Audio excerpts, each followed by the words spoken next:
stay from behind. 2 weeks ago, AFRICOG launched a report claiming that Kenya was in state capture. Those of you who read my column in the East African Review may have came across actually 2 columns I have written lately which have the same title. In fact, the title is Chronic Capitalism and State Capture. And the group's foremost leaders are on a media tour selling this narrative to Kenyans. Their state capture narrative is based on a premise that the current administration is unable to fight corruption.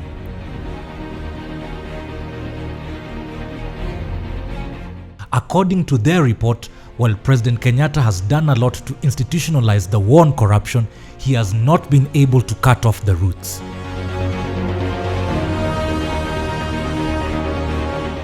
To the activists, some imaginary forces that are making the president not deal with the root causes of corruption. We can only call these forces imaginary as the activists are not even mentioning or providing evidence of who or what they are. Backing up a bit is that these civil society groups are notorious for creating narratives and trying to distract Kenyans at every opportunity. Ahead of the 2017 election, these are the same people who tried to block the polls a number of times without success. For them, the country was not doing the elections right, and they filed multiple cases in court to block the elections. We, the people, therefore demand that the election scheduled for 26th October be called off.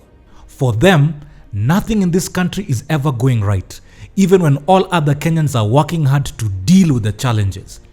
Every government is worse than the previous, and now corruption is worse under this administration than the previous ones.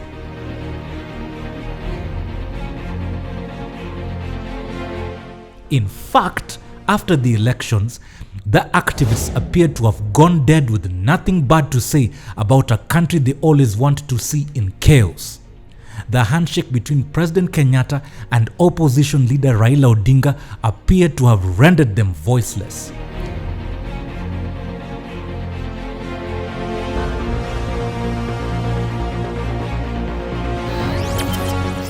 And now, to most definitely appease their donors and get funding, they have woken up with this new narrative they have branded state capture. They are successfully pushing this narrative in the media with titles such as Bandit Economy or A Corrupt Nation appearing on our TV screens and newspaper editorials. The narrative being created is that people around the president, including his family, are involved in corruption, and this is why the government is having a hard time fighting graft. The only thing is that the group is not giving any evidence towards this and so not convincing anyone. If the war on corruption were not possible, then we would not be having hundreds of people, including senior state officers, before the courts. If there was state capture, it would not be possible for the Ethics and Anti-Corruption Commission to continue recovering stolen public funds as it has reported. We can measure the success of the fight against corruption through the convictions that we'll get once the cases go through the due process. We will see the success when we no longer get reports of money getting lost from public institutions. This is what Kenyans are waiting and looking forward to, and not imaginary and fictitious stories created in boardrooms for people only seeking donor funding. What if these activists spent time sensitizing Kenyans on how to help fight corruption instead of creating fiction? However, it is this same group of white man's bootlickers that have come out fiercely to fight President Uhuru's demonetization action of the 1,000 note, a move that has literally stopped the corrupt in their tracks and will turn the stolen money into waste paper by October. It has become clear that they don't really want Kenya to win the war on graft. The question is, why would anyone make noise about the war on graft and fight the actions that are meant to achieve the same? Who appointed them as Kenya's saints?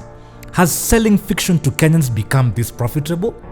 Are they genuine when they fool Kenyans that the president is not fighting graft when the next TV station is airing assets that have been recovered by Asset Recovery Agency and the courts can't keep up with the number of suspects presented to them by DPP? What's their agenda? Who is fooling who? You feel like a bad man, keep it to yourself. Don't bring it to Naka, you must keep it to yourself. We no want that a jam rock, keep it to yourself.